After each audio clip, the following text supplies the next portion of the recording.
ప్రాయోపవేశం చేసి చచ్చిపోవడానికి సిద్ధపడుతున్నామా? మన కుటుంబాలు ఏమైపోతాయో, మన జాడ తెలియక ఎలా ఏడుస్తారో అని తెలిసో తెలియకో రామకథ చెప్పుకుంటున్నారు. అకస్మాత్తుగా ఓ పెద్ద పక్షి అరిచింది. ఎవడురా నా తమ్ముడైన జటాయువు పేరెత్తినవాడు అంది. వాళ్ళు కథాపరంగా జటాయువు పేరు చెప్పారు. వాళ్ళు చచ్చిపోదామని ఉంది, పక్షి వచ్చింది చంపేస్తుందేమో అన్నారు. అప్పుడు వెళ్ళి అడిగారు, ఎవరు నువ్వు అన్నారు. నేను జటాయువు యొక్క సోదరుడు సంపాతిని, నా రెక్కలు కాలిపోయి, నాకు రెక్కలు లేవు, నన్ను తీసుకెళ్ళండి సముద్రం దగ్గరికి, నా తమ్ముడు మరణించాడన్న వార్త తెలిసింది కాబట్టి నేను జలతర్పణ చేస్తానంది. జలతర్పణ చేసి మీరు ఎందుకు బాధపడుతున్నారని అడిగింది. సీతమ్మ జాడ తెలియదు అన్నారు. నేను సంపాతిని, నాకు విశేషమైనటువంటి దృష్టి శక్తి, నేను ఇక్కడ కూర్చుని చూస్తున్నాను, అదిగో లంకాపట్టణంలో సీతమ్మ ఉంది, నా మాట నమ్మండి, మీరు బయలుదేరండి, లంకలో అన్వేషించండి, మీకు సీతమ్మ కనపడుతుంది అంది. ఆ మాట సంపాతి చెప్పగానే కాలిపోయిన రెక్కలు మళ్ళీ వచ్చాయి కిష్కింధకాండ చివరిలో. అంటే రామకార్యం మీద వెడుతున్నటువంటి వాళ్ళకి మాట సాయం చేసినంత మాత్రం చేత కాలిపోయిన రెక్కలు మళ్ళీ పుట్టాయి. తెగిపోయిన రెక్క పెరగచ్చు, ఊడిపోయిన రెక్క మళ్ళీ అంటించచ్చు, ఏదో శస్త్రచికిత్స చేసి. అవి కాలిపోయాయి కాబట్టి ఇక మొలవు పక్షికి.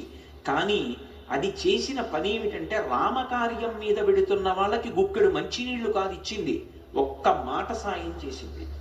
మాట సాయం చేసినంత మాత్రం చేత కాలిపోయిన రెక్కలు వచ్చాయి.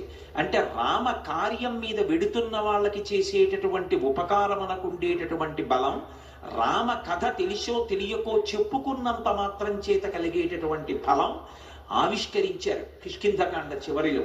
కాబట్టి ఇప్పుడు సంపాతి వాక్కులు విని వాళ్ళందరూ దక్షిణ సముద్రానికి ఉత్తర తీరంలో కూర్చున్నారు. 100 యోజనముల లవణ సముద్రాన్ని దాటి వెళ్ళాలి. ఎవరు 100 యోజనముల సముద్రాన్ని దాటి వెడతారు? అందరూ ఎవరి బలాన్ని వాళ్ళు చెప్తున్నారు. అందులో పెద్ద పెద్ద వానరులు ఉన్నారు. వాళ్ళందరూ ఏదో 30 అన్నారు, 40 అన్నారు, 50 అన్నారు, 60 అన్నారు, 70 అన్నారు. అంగదుడు అన్నాడు, నేను 100 యోజనములు దాటి లంకాపట్టణానికి వెడతాను, కానీ తిరిగి రాగలనో రాలేనో చెప్పలేనన్నాడు. అందరూ అంతమంది పరివారం ఉండగా, పరివారం ఇక్కడ కూర్చుంటే ప్రభువు వెళ్ళి కార్యం చేస్తుంటే ఇంకెందుకు ఈ పరివారం, అలా నువ్వు వెళ్ళకూడదన్నాడు పెద్దవాడు జాంబవంతుడు. మరి ఎవరు వెడతారు? ఒక్క స్వామి హనుమ మాత్రం సముద్ర తీరంలో మిగిలిన వానరులకందరికీ దూరంగా కూర్చుని రామనామ జపం చేస్తున్నారు. ఎందుకని? ఆయనకి చిన్నతనంలో శాపం ఉంది. దేవతలందరూ ఇచ్చినటువంటి వరముల చేత విపరీతమైన బలం ఏర్పడిపోయింది. ఆ బలం ఏం చెయ్యాలో తెలియక చిన్నతనంలో మహర్షులు మడిబట్టలు ఆరేసుకుంటే వాటిని చింపేసేవారు, యజ్ఞకుండాలు కనపడితే తిరగతోసేసేవారు.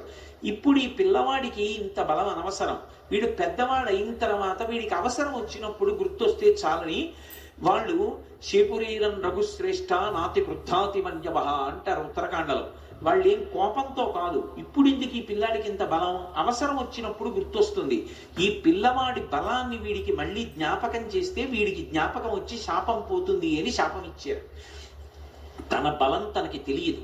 అందుకే వాలి తరువుకొస్తున్నప్పుడు కూడా కిష్కింధకాండలో సుగ్రీవుడు పారిపోతుంటే హనుమ కూడా వెళ్ళిపోయారు తప్ప వాలికి ఎదురు తిరగలేదు. తన బలం తనకి తెలియదు. ఇప్పుడు జాంబవంతుడు హనుమ దగ్గరికి వెళ్ళారు. వెళ్ళి, నాయనా హనుమ, వానర జాతి యొక్క పరువు ప్రతిష్టలన్నీ నీ చేతుల మీద ఉన్నాయి, ఇంతటి బల సంపన్నుడవి, ఈ లోకంలో ముగ్గురున్నారు గమనవేగం ఉన్నవారు, అంత వేగంగా వెళ్ళగలిగినటువంటి ప్రాణి 4వది లేదు. మొట్టమొదటి వాడు వాయుదేవుడు నీ తండ్రి, 2వ వాడు గరుత్మంతుడు, 3వ వాడు నువ్వు.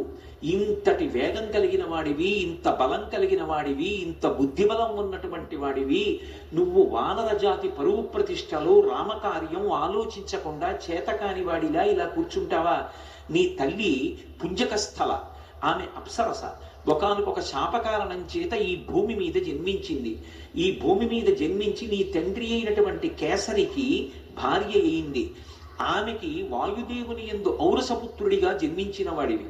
పుట్టగానే అపారమైనటువంటి వేగంతో సూర్యమండలం వైపు ప్రయాణం చేసి ఉదయిస్తున్న సూర్యబింబం తినే ఫలం అనుకుని వెళ్ళావు. ఇంద్రుడు వజ్రం పెట్టి కొడితే హనువులంటే నీ యొక్క దవడ సొట్టబడి కింద పడ్డావు కాబట్టి నీకు హనుమ అని పేరు వచ్చింది. ఆ పేరు ఉంచుకోవాలి అని ఇంద్రుడు పరమ సంతోషంతో తన మెడలో ఉన్న పద్మాల మాల పైకెత్తి ఊపి, ఈ పిల్లవాడికి ఇంకొక పేరు ఉండకూడదు, నా వజ్రం చేత పుట్టిన పిల్లవాడిని కొడితే ఎడమ దవడ సొట్టబడింది కాబట్టి ఈ పిల్లవాడికి హనుమ అని పేరుంటుందన్నాడు. దేవతలందరూ తమ శక్తులు ధారపోశారు. నీ అంత శక్తివంతుడు లోకంలో ఇంకొకడు లేడు. ఇంతటి వేగం కలిగిన వాడివి, ఇంత శక్తి కలిగిన వాడివి, నువ్వు ఇలా కూర్చుంటావా? ఒకప్పుడు నాకు కూడా ఎంతో బలం ఉండేది. వామనమూర్తిగా శ్రీ మహావిష్ణువు ఈ భూమ్యాకాశములనన్నింటినీ ఆక్రమిస్తే ఇంతంతైవటుడు ఇంతయై వరుయుతానింతై యభోవీధిపై అంతై తోయిద మండలగ్రమణ కల్లంతై ప్రభారాశిపై అంతై చంద్రునకంతయై ధ్రువుని